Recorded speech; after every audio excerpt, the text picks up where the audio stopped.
Welcome to Build Your Maverick Business, the podcast for underdog, outlier, and renegade entrepreneurs. Brought to you by Strange Creative Studio. If you dream of going off on your own and launching your rebel empire, but don't know where to start, you're in the right place.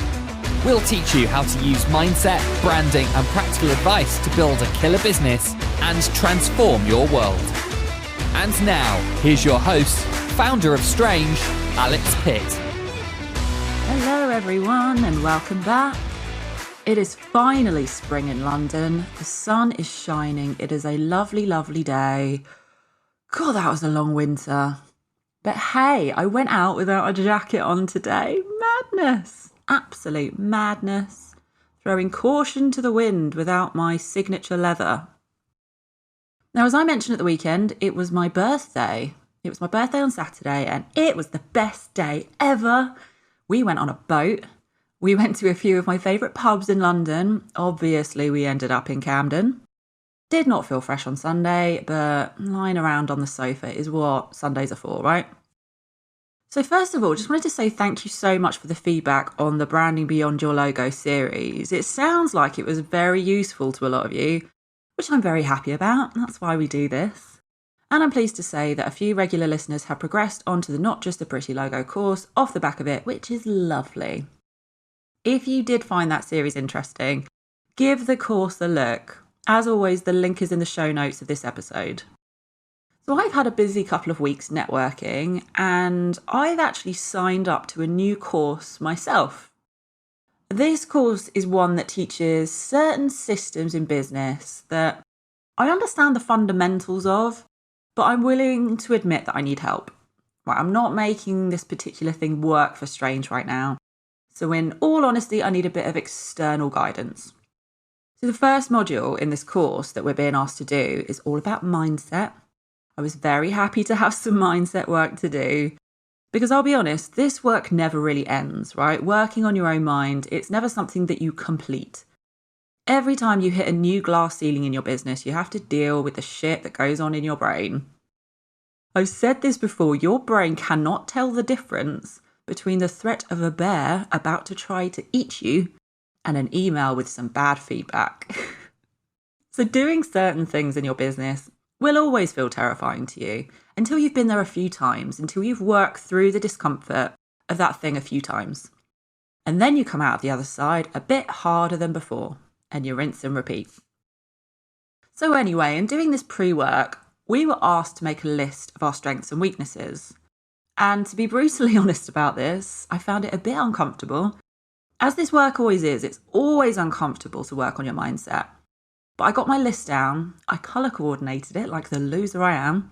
I'm not going to read you out that list, but I will divert to a seemingly unconnected popular culture reference. We're back on my bullshit, guys. So I realised that there was a note in my list of podcast topics that I frantically type into my phone. I've got a long list of these. I usually put new ones in after a pint or two. And I had one that I'd yet to record, even though I thought it was a good one. So I'll talk to you today about one of my many random ways of inspiration that came to me while I was watching the absolute belter of a film about Queen, Bohemian Rhapsody. So yes, to clarify, I am talking about the film, not the song. Even I cannot find legitimate business inspiration from Scaramouche, Scaramouche, will you do the fandango? No, we're talking about the film. Now, one particular aspect of this film, so if you haven't seen it, it follows the formation of Queen right through to them falling out as these rock stars tend to, making up, and then right up to the absolutely legendary performance at Live Aid. Now, the thing that I love about this film, the thing that I really enjoy, is the interaction between the four members of the band. So in case you haven't seen it or you don't know much of the story, Freddie Mercury, absolute legend, right? He is the kind of frontman that does not come along very often. He's charismatic, he's got a unique style, a voice that will stop you in your tracks, and he can command a crowd like they are putty in his hands. Now, I know Queen, I've listened to them since I was a little kid, I was raised on them, and I always held Freddie Mercury on this pedestal. I very much went into watching that film for the first time thinking, this is great. It's a film about Freddie Mercury and the other three. Now, what actually transpires when you watch that film is that Freddie Mercury, without the rest of the band, wasn't quite as on form. Now, anyone who is of the generation that were there for Queen, when they first emerged, when they were at their absolute peak, will probably remember that Freddie Mercury did a solo album.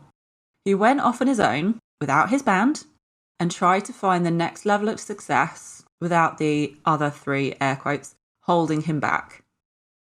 I remember talking to my dad about this when I watched this film with him. I think it was like the second or third time I've seen it.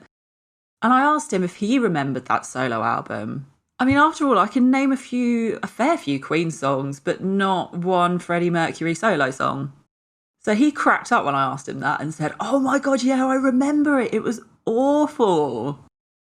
So Mr. Mercury went off without his band, and it transpired that without the influence of the others, he flopped. That does not mean that Freddie Mercury isn't still a legend or talented as fuck, but that when he was at his absolute top of his talent was when he had other talented peers around him who challenged him to be better. Now, there's a great scene where they all come back together, all the band come back together, having had a bit of a falling out. And Freddie Mercury is begging for forgiveness from the band for how much of a twat he was, and he was. And what he says to them is he went off to do this album, he hired a bunch of guys, and he told them exactly what he wanted them to do. And the problem was that they did it. He says there was no pushback from Roger, none of Brian's rewrites, none of John's funny looks. He says to them, "I need you and you need me." Now, bringing it back to business, as always, loves.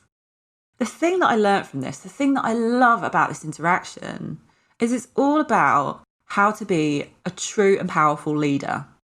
It's the being talented, having the know-how, it's enough to make a bit of money. But to be truly successful, really successful, you have to step into that role and find that balance of being confident in what you bring to the table, but allowing yourself to be challenged. Okay, imagine it on a scale, right? Down one end, you have the topic that I've talked to you about before, business by committee. This is where you suffer from imposter syndrome. You do not trust your own conviction. You ask everyone. You ask the world, his wife, and his cousin for their opinion. But you never trust yourself to know what's right and what you should do.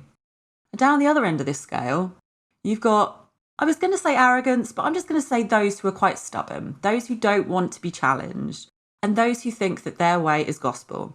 Even when they admit that things aren't going right, when someone challenges them and says, "Hey, have you tried X, Y, and Z?" and they throw their toys out of the pram and say, "Nah, bullshit, not doing it." Right?